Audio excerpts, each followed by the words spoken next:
ഇന്നലെ അപകടത്തിൽ മരിച്ച ബിന്ദുവിന്റെ മൃതദേഹം തലയോലപ്പറമ്പിലെ വീട്ടിൽ പൊതുദർശനത്തിന് വെച്ചിരിക്കുകയാണ്. അല്പസമയം മുമ്പ് പ്രതിപക്ഷ നേതാവ് ഉൾപ്പെടെയുള്ള നേതാക്കളെല്ലാം തന്നെ അവിടെ എത്തിയിട്ടുണ്ടായിരുന്നു.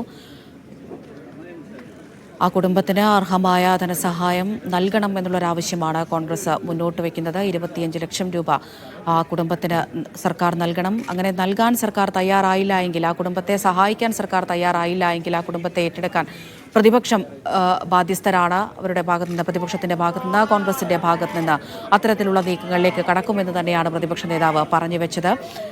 യു ഷൈജു വിവരങ്ങൾ നൽകാനായി ചേരുന്നുണ്ട്. ഷൈജു, അവിടെ പൊതുദർശനം പൂർത്തിയായോ? സംസ്കാര ചടങ്ങുകളിലേക്ക് കടന്നോ?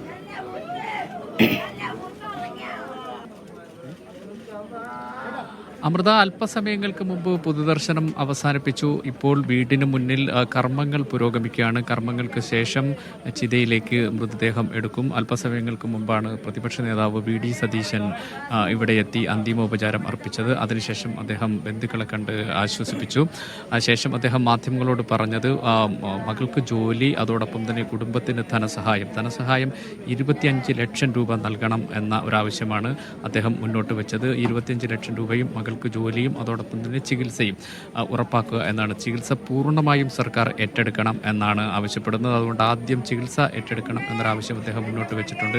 ചികിത്സ സർക്കാർ ഏറ്റെടുക്കുന്നില്ലെങ്കിൽ ആ ചികിത്സ പൂർണ്ണമായും കോൺഗ്രസ് ഏറ്റെടുക്കും എന്ന കാര്യവും അദ്ദേഹം അറിയിച്ചിട്ടുണ്ട്. മാത്രമല്ല, ഒരാൾ പോലും ഈ വീട്ടിലേക്ക് ഒന്ന് വരാനോ ഫോണിൽ വിളിച്ചു ചോദിക്കാനോ സന്നദ്ധമാവാത്തത് അത് ചെയ്യാത്തവരുടെ സംസ്കാരമാണ് എന്നാണ് അദ്ദേഹം പറഞ്ഞത്. മാത്രമല്ല, കഴിഞ്ഞ ദിവസം മുഖ്യമന്ത്രി അല്പസമയം മെഡിക്കൽ കോളേജിൽ എത്തി മടങ്ങിയതിനെയും അദ്ദേഹം പരിഹസിക്കുകയാണ് ചെയ്തത്. കാരണം മുഖ്യമന്ത്രി എന്തിനാണ് മെഡിക്കൽ കോളേജിലേക്ക് എത്തിയത് എന്ന് പോലും അറിയില്ല. മറ്റെന്തെങ്കിലും ആവശ്യാർത്ഥം അദ്ദേഹം മെഡിക്കൽ കോളേജിൽ എത്തിയതാണോ എന്നൊരു സംശയമാണ്.